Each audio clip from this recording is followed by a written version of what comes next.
Hi, my name is Jessica Chong, and this is my informative speech for my Communications 1101 class. So, have you ever stepped outside and wondered where the heavy rain or where the lightning came from? Have you ever wondered what the deeper symbolism is with this, or wondered if anything, or if more specifically anyone, was causing this? Well, in ancient Greek, people used various Greek gods and goddesses to explain different phenomenons. Some of these included illness, death, earthquakes, floods, and other things like that. Back then, people used myths and folklore to teach the importance or the meaning of something that they valued. So most myths are legends or myths that have been accentuated with folklore or fiction, but there are a handful of stories that hold some historical basis. An example of this would be the Trojan War.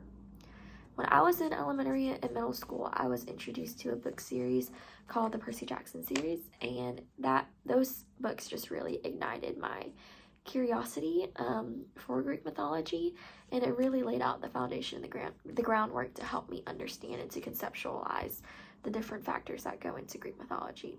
So, as you all guessed, in this speech, we will be discussing a very important Greek god who goes by the name of Zeus. We will be discussing his origin, where he comes from, powers, and his relationships with other mythical creatures. But before we begin, I just wanted to show you a picture of what Zeus was perceived as. So right here, this is Zeus. He's the god of the sky and of other gods and humans. In the middle is Poseidon. This is his brother, who is the god of the sea. And then way back here is Hades, who is the god of the underworld, who is another brother of Zeus. So first, we will be discussing who Zeus is and where he came from. According to Britannica, Zeus was the god of the sky, ruler of other gods and mortals, and his symbols included lightning and the eagle. His mother was Rhea, and his father was Cronus, who was known as the king of the Titans. Cronus discovered that his children were going to one day dethrone him from being the ruler, so out of that fear, he swallowed them as soon as they were born. After Rhea saw this, she saved Zeus by wrapping a stone or a big rock in some blankets and swaddled it, pretending that it was Zeus so that Cronus would swallow that, and instead she hid Zeus in a cave in Crete. Some of the powers of Zeus, according to Leonardo Nutanic, I think that's how you say it, was that he was known as the god of the thunder, and he had the power to wield thunderbolts. These could destroy mountains, islands, cities, people, other gods, and he also had control over all the elements. Some of these elements included the wind, thunderstorms, rain, clouds, lightning, the weather, and so on. So Zeus was also believed to be able to take away or grant powers to his children, and he was extremely, extremely strong.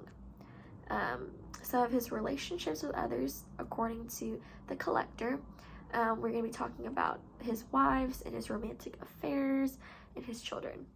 So one of his wives was Hera, who was the goddess of marriage, Metis, who was a sea nymph, Themis, who was a Titan goddess, Eurynome, who was the goddess of water, meadows, and pasture, Demeter, who was the goddess of agriculture and grain, and Mnemosyne, who was the goddess of time, and many, many other wives and affairs that he had.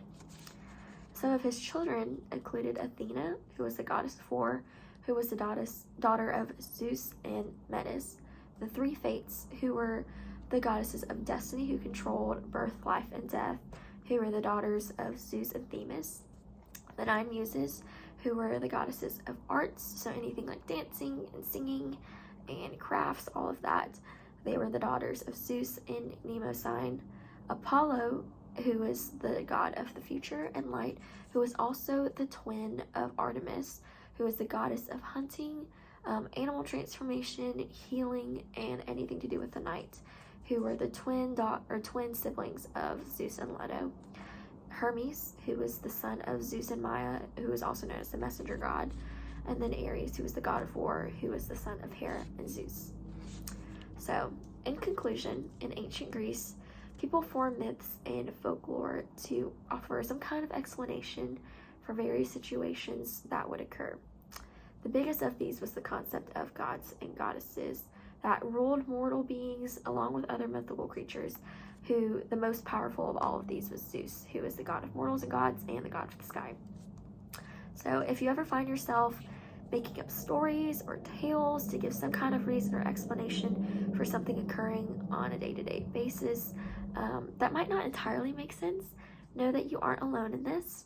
While today most of us recognize that these are myths and not true, back then thousands of Greeks in ancient Greek clung to these tales and worshipped these gods. So I hope that this was informative. I hope that you enjoyed it, and I appreciate your time. Have a great one.